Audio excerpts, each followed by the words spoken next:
Hello साथियों। आज हम आप लोगों के समक्ष एक कहानी लेकर के हाजिर हैं। जो कहानी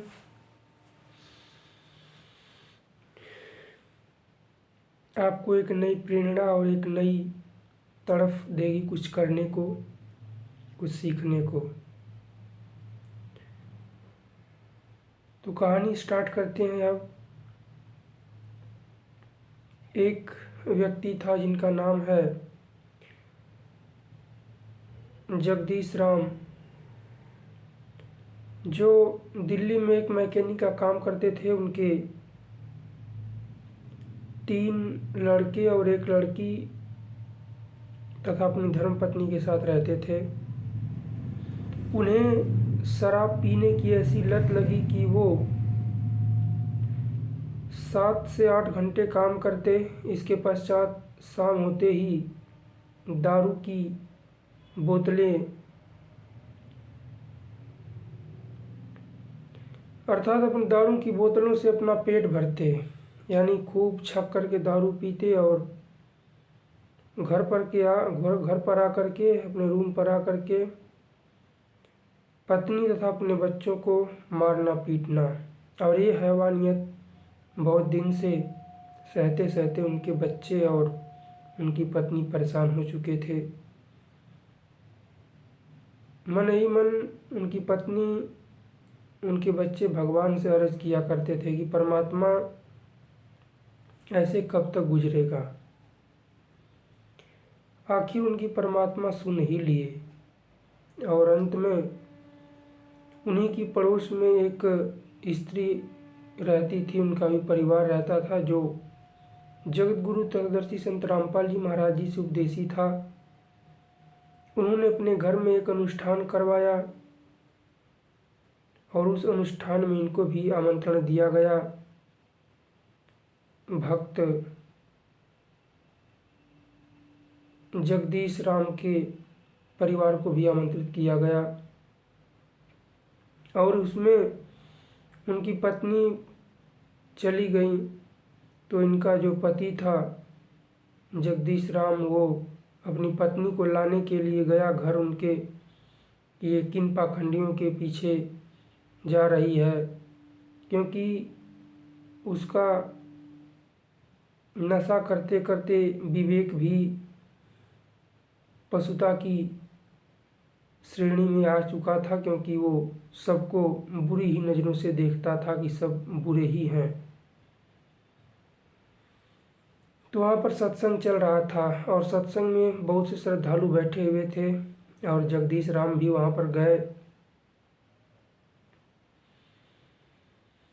वहाँ पर देखा कि सब लोग सत्संग सुन रहे हैं और वो भी जाकर के पीछे से बैठ गया। और जो उसके जीवन में उस समय व्यतीत हो रहा था, संत रामपाल जी महाराज वही कथा, वही दारू के नशे के ऊपर सत्संग कर रहे थे। समझा रहे थे कि दारू पीने से कितना पाप होता है। अपना बसा अच्छा खासा परिवार भी लोग उजाड़ देते हैं दारू पी करके। बनी बनाई संपत्ति नष्ट कर जाते हैं। अपने तो दुखी होते हैं, दूसरों को भी दुखी कर जाते हैं। जो भी उसके जीवन में बीत रही थी, वो संत रामपाल जी महाराज जी ने वो सारा वर्णन वहाँ पर उसके समक्ष रख दिया। वो बहुत रोया और घर जा कर के उसको रात भर पूरी नींद नहीं आई।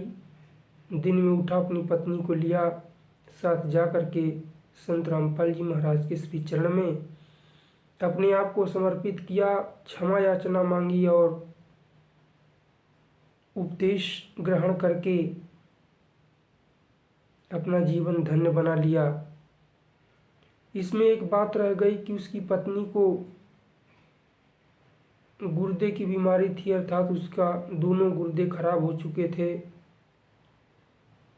उन्होंने राम मनोहर लोहिया, जो दिल्ली में हॉस्पिटल है, वहाँ पर चेकअप करवाया था। तो डॉक्टरों ने बोला था कि इन्हें आजीवन दवा खाने की ज़रूरत है।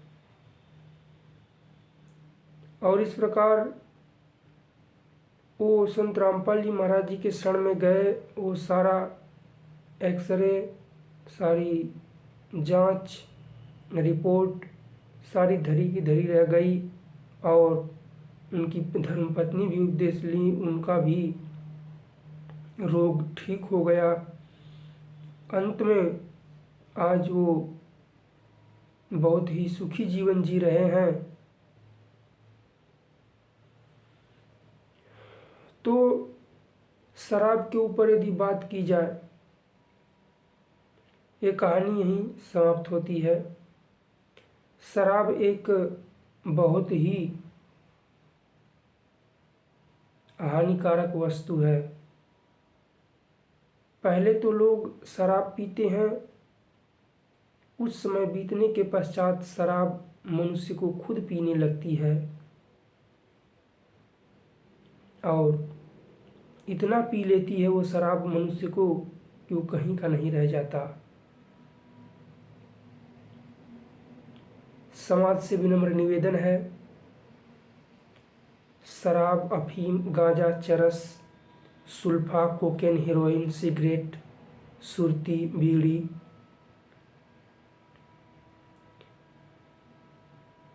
इत्यादि जितने भी नशीले पदार्थ हैं, इनको न पिएं, दूसरों को भी सलाह दें और स्वयं भी बचें। धन्यवाद।